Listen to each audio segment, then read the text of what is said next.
Good morning, traders and investors. My name is Roger Scott, and I'm the Senior Strategist for WealthPress. Today is Thursday. It's September 16th. It's about almost 2 hours and 20 minutes before the market's going to open. I wanted to do this nice and early to give you a good start of the day. Markets are fairly random pre-open. As you can see here, the Dow's down 22. Anything below 70-ish, 75 is random. Anything if we're below 75, if we're basically plus 60 or down 60 or plus 65 or down 65, it's random. I want to see it above 75 or below 75 on the Dow for it to be non-random. And if you're curious how that equates to the S&P, on average, every point in the S&P is about 8.5 points on the Dow. I'm going to repeat that because you want to write that down.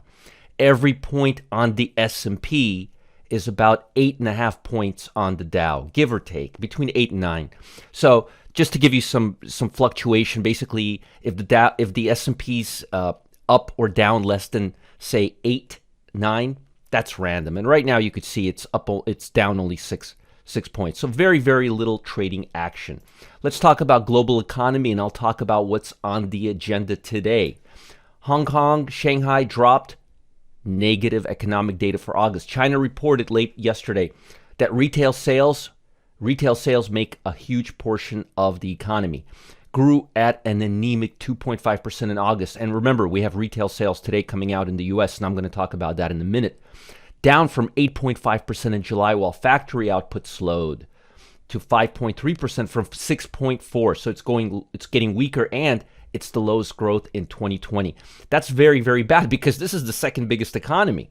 On Wednesday, energy tech companies lifted the stock market, and I'll talk about each sector in a minute. Today, we got information on jobs report and consumer spending via retail sales.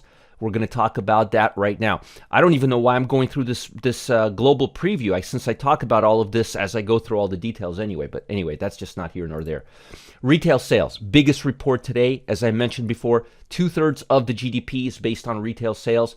We're expecting a down, negative, a 0.8% fall in retail sales. That's the target. Now, I would love to see the number positive. It would be really, really good. But I think the number is going to be negative. Watch the number X vehicles. It's looking at a negative. It looks like vehicle sales are slowing down too. It would be really great to see retail sales and vehicle sales positive, because that would tell the Fed that the economy is doing well, and that would cause the bond market to start going lower again and interest rates going higher. That will be the biggest, I don't want to use foul language, but that'll be the biggest insult to the Fed. It'll put them under pressure. If the data is negative, then the Fed can just say, well, we told you so. We got to keep putting $120 billion into the bond market. But that's a big, big report. Aside from retail sales, we're going to have jobless claims. And jobless claims, the number, honestly, the number has been so solid. It's been kind of going 700,000, 600,000, then 400,000, then 300,000. I'm not too concerned. Honestly, just look at the 4-week moving average. Anything between 375 and 300, I'll take. Even if this is a little higher, it's not going to really do anything because the number has been really, really solid now for quite some time. So expect the number to be between 3 and 350. That's probably a fairly accurate number. 339 seems to be right on the dot.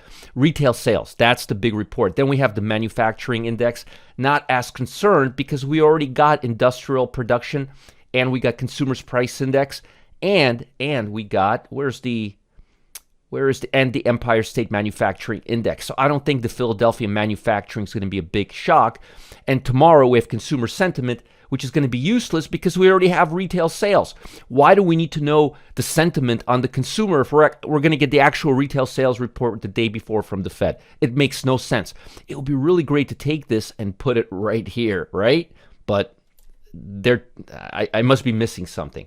Again, all eyes are on the bond market. The bond is slightly lower, just a tick lower. If the retail sales number is better than expected, the bond market will go down. If the number is as expected, I don't think it's going to be a lot worse than expected. It's pretty low. Then the Fed's going to be like, yeah, let's pat ourselves on the back. Let's keep putting money into the bond market, and then The bond market will probably go up to the edge of the line. I don't think it's going to go much higher because long term, we're not going to be lowering interest rates, and that's priced into the market. Looking at each individual sector, technology has given up first place to real estate, but we still have only two spots between consumer discretionary and healthcare and consumer discretionary and technology. They need to be next to each other. Just like material and industrial, they need to be next to each other. Just like consumer staples and utilities, we need to see consumer discretionary next to technology. And once that's there, we will see narrowing of momentum, which has been happening. It's been happening slow with the market cooling off and momentum levels declining naturally. Notice any stock trading over $2, only 43% are trading above the 50-day moving average. And if you look at the S&P, which I will do right now, you will see 52% trading above the 50-day moving average. The 200-day, that's a long-term view. It's still coming off, and it still needs to cool off. And I told you guys that it would. Remember I told you it's going to start coming down? It's going to come down more. There's less stocks trading above the 200-day moving average. So we are going to see more widespread trading action between the various indexes. But at the same time, the number of stocks trading below the 50-day moving average is declining responsibly. So far, the short term is moving okay down. As long as it stays low and quiet and doesn't give us a big sporadic effect or a big parabolic move down, then the market can recover and get fragmented, and get away from being fragmented on its own without a major downshift. But once tech and consumer discretionary are next to each other, I will say the market is set to go higher, but not till then. Now, let's look at these individually so I could show you what's really going on and what's happening. Real estate looks like it's consolidating and actually looks like it's going to kind of stay around here and go a little higher.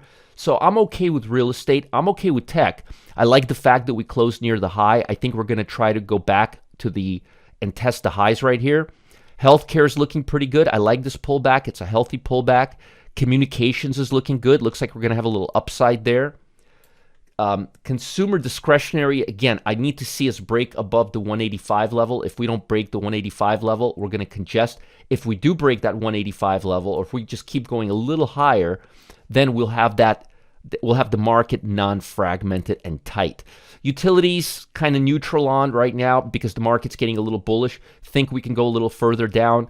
Consumer staples, same thing. Double top right here with the second top lower. Not a very, very positive sign. Hopefully this is a pullback and we'll regain strength at the 74 level. Financial sectors looks like they're taking a little bit of a dump right now with the bond market being a little uncertain if it's going to go up or down. The bond market, I'm going to tell you something.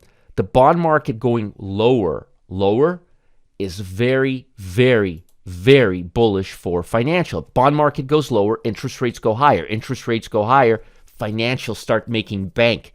So again, if interest rates go lower, if consumer data and retail sales and all of the economic data like the retail sales looks weak, it's actually going to be very, very positive for the financial sector. So keep your eye on the financials today.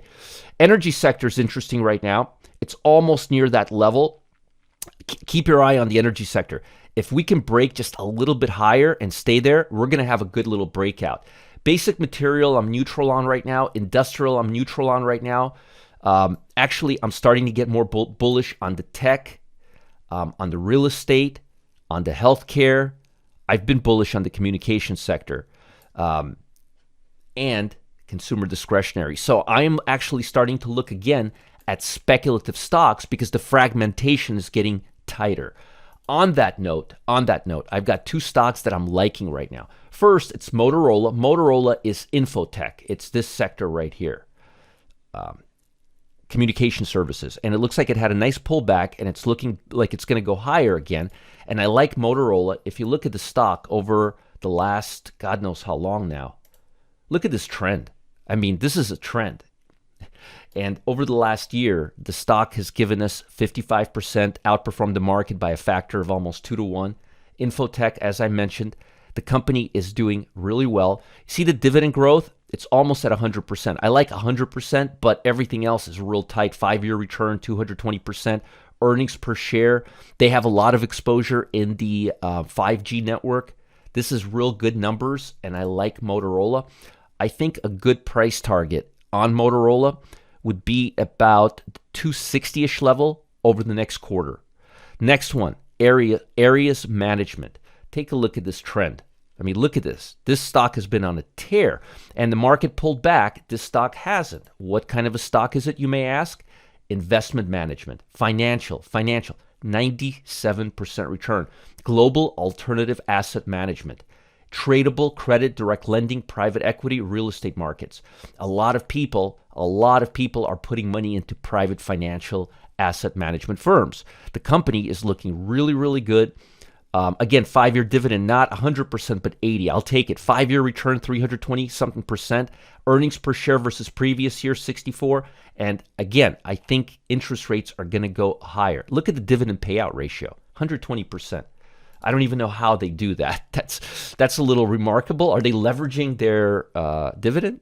Weird, little. But anyway, the company's doing really well. Pulled back just like the real estate and the financial sector over the last few sessions. They invest in real estate. So if real estate goes higher, interest rates go higher, they make more money too. So look at that nice little pullback. I think we're going to go up to the 85-ish level over the next 12 weeks, and I'm being conservative. Now, keep your eye on these numbers. This retail sales number today is going to be very, very instrumental to the bond market. I personally think the number is going to be positive or neutral, and the bond market's going to cool off. I don't think the number is going to be as bad as Wall Street expects. Now, I've got something really, really important for you and timely, and you need to pay attention. Not a lot of people know this, but the most important price indicator is often triggered before the market even opens. That's right. Thanks to a little-known early bird cash pattern, traders, they're able to identify stocks that can go flying as soon as the market opens. Man, I love it. And remember, liquidity is the highest when the market's opening and closing.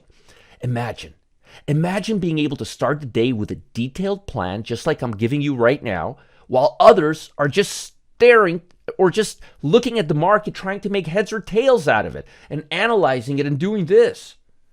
You don't need that. The craziest part about this pattern is it happens every single day.